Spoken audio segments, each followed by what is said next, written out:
교재 101페이지를 제가 읽겠습니다. 엘리사는 제자를 보내 예후에게 기름을 부어 이스라엘의 왕으로 삼습니다. 그리고 아합이 집이 흘린 선지자와 여호와의 종들의 피를 갚으라고 합니다. 예후는 이스라엘의 왕 요람과 유다의 왕 아하시아를 죽이고 이세벨도 죽여 이전 엘리야의 예언을 성취합니다. 예후는 아합의 집에 대한 하나님의 심판의 말씀을 성취하고 이스라엘 중에 바알을 멸하였습니다. 하나님께서는 예후의 열심을 기뻐하시며 이스라엘의 왕위를 4대 동안 보장해 주십니다.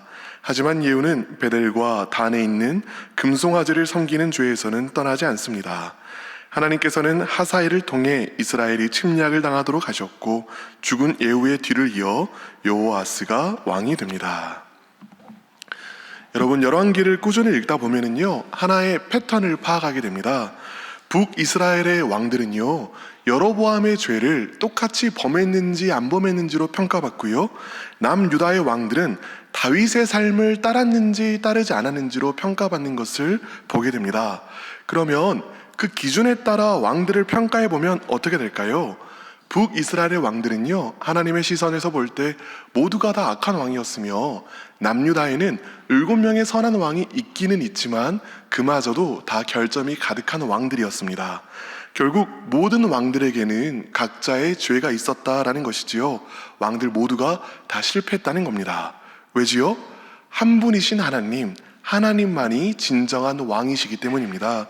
그리고 이 왕 되신 하나님께서는 인간 왕의 무능 속에서도 여전히 이스라엘 역사에 침투하고 들어오셔서 개입하시고 다스리십니다. 바로 선지자를 통해서입니다. 이것을 보여주려고 엘리야와 엘리사 이야기가 열왕기의 가장 많은 분량을 차지하게 되는 것이지요.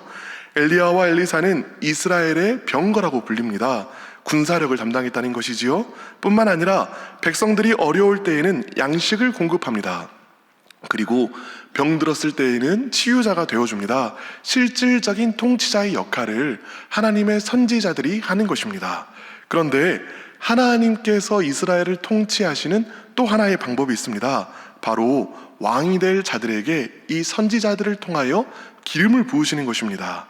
기억하시겠지만 위 목사님께서 얼마 전에 이세벨의 450명의 우상 숭배자들을 처단한 엘리야가 영적인 우울증에 빠졌던 것을 설교해 주셨지요. 엘리야가 영적인 낙담에 깊이 빠져 있을 때 하나님께서 엘리야를 일으키시면서 하신 이야기가 있습니다. 중요한 말씀이니 직접 찾아보겠습니다. 열왕기상 19장 15절로부터 17절까지 말씀입니다. 열왕기상 19장 15절로부터 17절까지 말씀입니다. 제가 한번 읽어보겠습니다.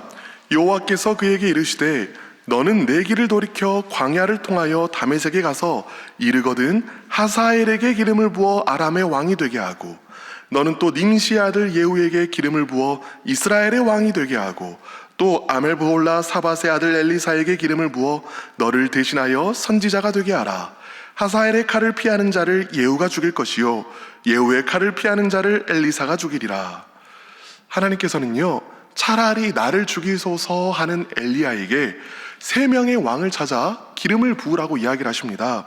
첫 번째는 15절에 나온 아람 왕이 될 하사엘이고 두 번째는 16절에 나온 북이스라엘의 왕이 될 예후이며 마지막은 16절에 나온 엘리야를 뒤를 이어 선지자가 될 엘리사입니다. 이 세 사람이 지금 엘리야를 너무 힘들게 하는 아합 왕의 모든 가문을 쳐부술 것이다 라고 이야기하신 것이지요. 엘리야 본인이 너무 힘들어서 죽고 싶었는데 하나님께서는 뜬금없이 세 사람에게 기름을 부으라고 이야기하신 것입니다. 자신의 제자에게 기름을 부으라는 것은 이해할 수 있는데 이스라엘의 왕과 심지어 아람 왕에게까지 기름을 부으라고 이야기하셨습니다. 이게 무슨 말일까요? 하나님께서 온 땅의 통치자가 되신다는 말입니다. 하나님은 믿는 자들의 하나님이 아니고 이스라엘만의 하나님도 아니며 온 세상의 하나님이시라는 것이지요. 이것이 영적 침체에 빠진 자를 향한 하나님의 위로 방법입니다. 하나님의 크심을 보여주시고 하나님께서 온 세상의 통치자이심을 보여주시는 것입니다. 그런데 정작 엘리야는 엘리사에게만 기름을 부을 수 있었습니다. 그러면 이 하나님의 말씀은 이제 끊어져 버린 것일까요? 그렇지 않습니다. 이 하나님의 약속의 말씀은 엘리사에게 계승됩니다. 하나님의 말씀은 빠르든 늦든 반드시 실현됩니다. 이제 누구에게 기름을 부어야 합니까? 예후와 하사엘입니다. 어제 본문인 8장의 마지막에서 엘리사는 하사엘이 왕이 될 것을 선언하였습니다. 그때 기름도 부었겠지요. 열왕기하 8장 13절입니다. 하사엘이 이르되 당신의 개 같은 종이 무엇이기에 이런 큰일을 행하러 오리이까 하더라.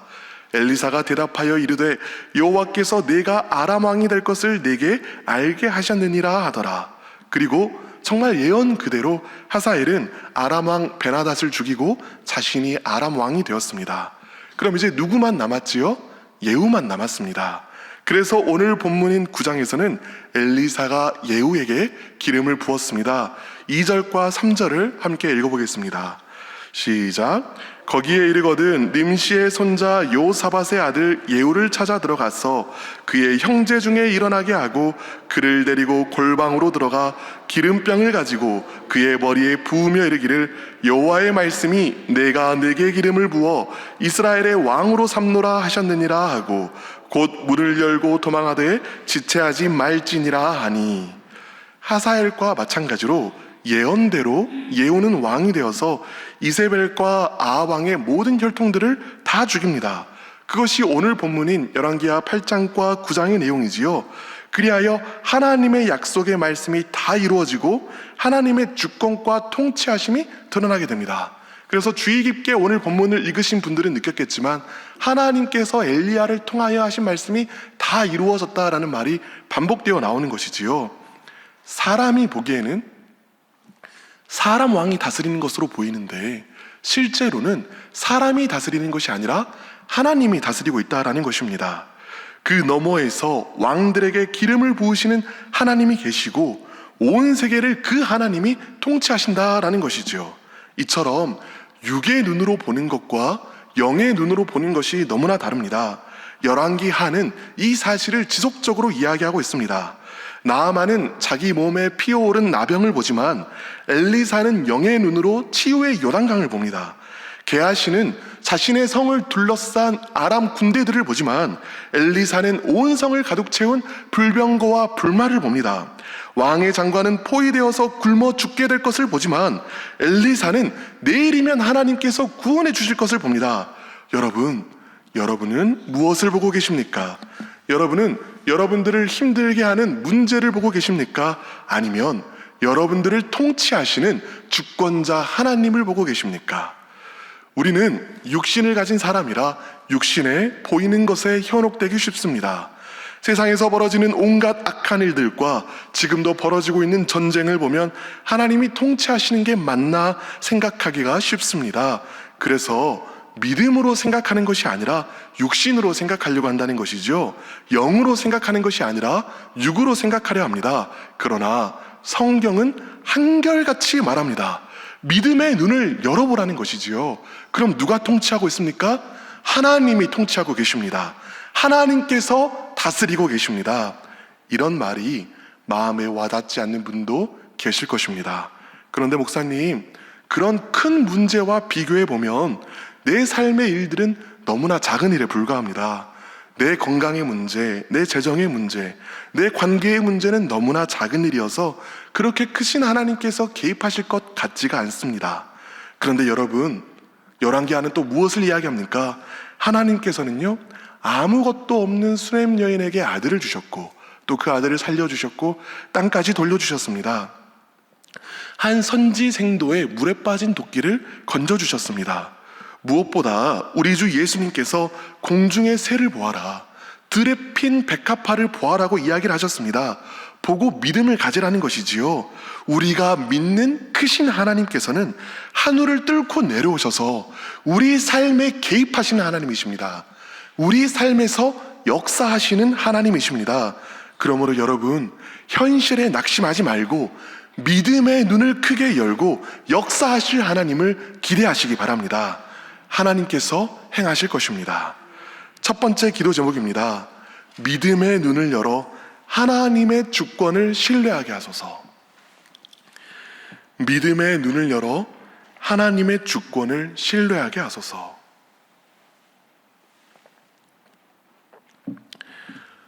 이렇게 예후는요, 아합 왕의 가문을 향한 하나님의 모든 심판의 말씀을 다 이루었습니다.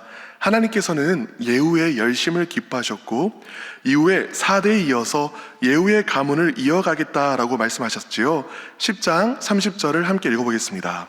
시작. 여호와께서 예후에게 이르시되 내가 나보기에 정직한 일을 행하되 잘 행하여 내 마음에 있는 대로 아합 집에 다 행하였은즉 내 자손이 이스라엘 왕위를 이어 4대를 지내니라 하시니라. 아멘. 하나님께서 축복해 주시는 것이죠. 네가 내 마음에 있는 것을 정말 잘 행했다. 너에게 4대 동안의 왕위가 끊어지지 않겠다. 그런데 문제가 있습니다. 31절을 함께 읽어보겠습니다. 시작. 그러나 예후가 전심으로 이스라엘 하나님 여호와의 율법을 지켜 행하지 아니하며 여로보암이 이스라엘에게 범하게 한 그 죄를 떠나지 아니하였더라. 설교를 시작하면서도 언급했지만 예후 역시 북이스라엘의 왕으로서 여로보암의 죄를 끊어내지 못했다라는 것입니다. 베델과 단에 있는 황금송아지, 우상숭배의 근원을 파괴하지 않았다는 것이지요. 그리고 레위인이 아닌 자들을 제사장으로 삼았다는 것입니다. 왜 그랬을까요? 브엘세바와 단에 있는 황금송아지를 부수면, 베델에 있는 황금송아지를 부수면 북이스라엘 사람들이 예배하러 남유다로 갈 것이기 때문입니다. 그러다가 그 사람들이 점점 남유다로 귀순을 하게 되면 북이스라엘의 국방력이 약화될 것을 염려한 탓이지요. 예후는 분명 하나님께 순종하였지만 범위를 정해두고 그 이상을 순종하지는 않았습니다. 예후는 하나님을 목적이 아니라 수단으로 여겼습니다. 내 삶에 하나님이 이익이 되는 동안은 열심히 순종하지만 손해를 보더라도 하나님의 뜻대로 살 생각은 도무지 하지 않았습니다. 이 정도 순종이면 훌륭하다라고 스스로 생각하고 그 이상으로는 나아가지 않았다라는 것이지요. 31절을 보면 이를 성경은 전심으로 여호와의 율법을 지켜 행하지는 않았다고 말합니다. 내 마음의 많은 부분을 하나님께 드렸지만 모든 마음, 전심을 하나님께 드리지는 않았다는 것입니다. 우리는 이런 구절을 보면 마음이 어려워지곤 합니다. 어쩌면 가혹하게 느껴질지도 모르겠습니다. 내가 하나님께 이만큼이나 많이 드렸는데 이보다 더 요구하시는 것은 너무하신 것 아닌가요? 하는 생각을 하게 되는 것입니다. 하나님을 채찍을 들고 채근하시는 가혹하신 분으로 생각하시는 분도 있을지 모르겠습니다. 그런데 여러분, 애초에 우리 하나님께서 우리에게 요구하시는 것은 단 한 가지입니다. 전심, 곧 우리의 마음입니다. 내가 전심으로 하나님을 사랑하는 것, 내가 다른 어떤 것보다 하나님을 사랑하는 것, 그 한 가지만을 하나님께서는 바라시고 원하십니다. 하나님께서는 우리 마음 하나를 얻기까지 끈질기게 구애하시는 분이시며 결단코 포기하지 않으시는 분이십니다. 그래서 32절 이하를 보면은요, 하나님께서는 하나님의 일을 행하시는 것을 보게 되지요. 고난을 통해 돌이키도록 부르시는 것입니다. 아람 왕 하사엘이 천국의 사냥개가 되어서 예후가 회개하기까지 예후의 뒤를 쫓는 것입니다. 하나님께서는 여러분의 삶 가운데에도 하나님께 돌이키기까지 여러분을 쫓는 천국의 사냥개들을 두셨을 것입니다. 그런데 우리의 관점은 왜곡되어 있을 때가 참 많습니다. 얼마만큼이나 순종해야 하나님께서 만족하시려나 생각합니다. 그러면서 순종의 길은 얼마나 험하고 어려운가 생각합니다. 하나님께서 원하시는 것이 저런 순종이라면 나는 도무지 드리지 못하겠다 생각하고 포기합니다. 다시 말하지만 하나님께서 우리에게 원하시는 것은 단 하나, 전심, 사랑입니다. 더 많은 순종을 바라시는 것이 아니라 하나님을 온전히 사랑하시기를 바라시는 것이지요. 그럼 성경이 왜 이토록 순종을 강조하는 것일까요? 순종이 사랑의 열매이기 때문입니다. 참된 사랑이 반드시 참된 순종을 낳기 때문입니다. 그래서 우리는 얼마나 순종해야 하는지를 걱정하며 지레 겁먹는 것이 아니라 하나님을 더욱 사랑하기를 구해야 합니다. 내가 얼마만큼 순종해야 하는지 자기만의 기준을 세우고 그 기준에 스스로 부합하기 위해 노력하는 것이 아니라 하나님을 전심으로 사랑하기 위하여 노력해야 합니다. 그런데 목사님, 사랑은 하는 게 아니라 되어지는 것 아닌가요? 하나님을 더욱 사랑하고 싶다고 그 사랑이 되는 건가요? 어떤 의미에서는 이런 질문이 맞는 말입니다. 하나님을 사랑해야지 하는 결단만으로 하나님을 사랑할 수 없다는 것입니다. 사랑하기 위해서는 먼저 알아야 하지요. 우리는 아는 만큼만 사랑할 수 있다고 해도 과언이 아닙니다. 그렇기 때문에 우리는 하나님을 사랑하기 위해서요, 먼저 살아계신 하나님이 어떤 분이신지를 체험적으로 알아가야만 합니다. 어떻게 그럴 수 있을까요? 예를 들어 보겠습니다. 우리는요, 오늘 말씀을 통해 기름 부으시는 하나님, 온 세상을 통치하시는 크신 하나님, 주권자 하나님을 알게 되었습니다. 그러면 그냥 지나가는 것이 아니에요. 그 하나님의 전능하심과 주권과 크심에 우리 시선을 두고 하나님을 찬양하고 높이는 것입니다. 기도할 때 하나님의 크심에 몰두하며 마음 벅차게 하나님의 주권에 경탄하는 것입니다. 마찬가지로 기도할 때 하나님의 사랑하심과 하나님의 거룩하심을 우리 믿음의 눈으로 보며 전율하면서 하나님을 구하는 것입니다. 이렇게 하나님께 몰두하기 시작할 때 우리 마음에 하나님이 어떤 분이신지가 와닿기 시작합니다. 그렇게 하나님을 체험적으로 알아갈수록 우리는 점차로 더 하나님을 사랑해 나가게 됩니다. 여기서 한 가지를 덧붙이자면요, 이렇게 하나님께 몰두하기 위해서는, 여러분 잘 들어보세요. 하나님께서 우리에게 주실 것에 몰두하는 것이 아니라, 하나님이 우리에게 주실 것에 몰두하는 것이 아니라 하나님 그분 자신에게 몰두하기 위해서는 하나님을 수단으로 여기는 마음을 버리고, 예후가 그랬죠? 하나님을 목적으로 알고 하나님을 구해야 합니다. 다윗이 그랬듯이 말입니다. 하나님께서 무엇을 달라고 간구하는 것이 아니라 그것은 나중으로 미뤄두고 먼저는 하나님 알기를 구하고 말씀을 통해 하나님을 알게 된 만큼 그 하나님 앞에 경탄하고 하나님을 높이는 것입니다.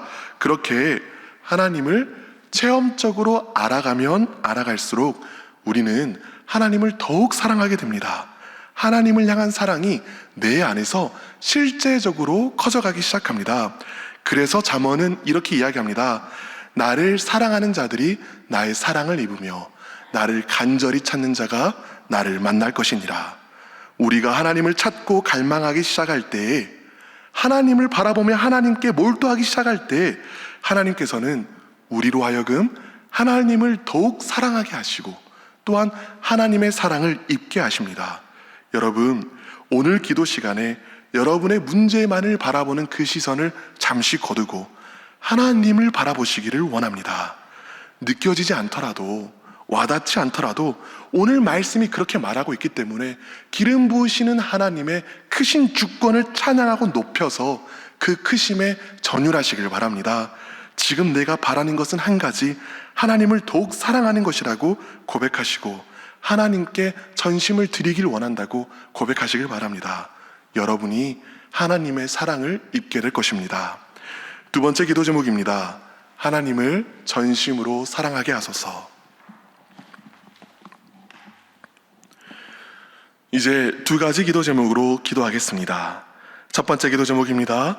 믿음의 눈을 열어 하나님의 주권을 신뢰하게 하소서. 두 번째 기도 제목입니다. 하나님을 전심으로 사랑하게 하소서. 이제 함께 기도하겠습니다. 주여 믿습니다. 주여 믿습니다. 주여 믿습니다.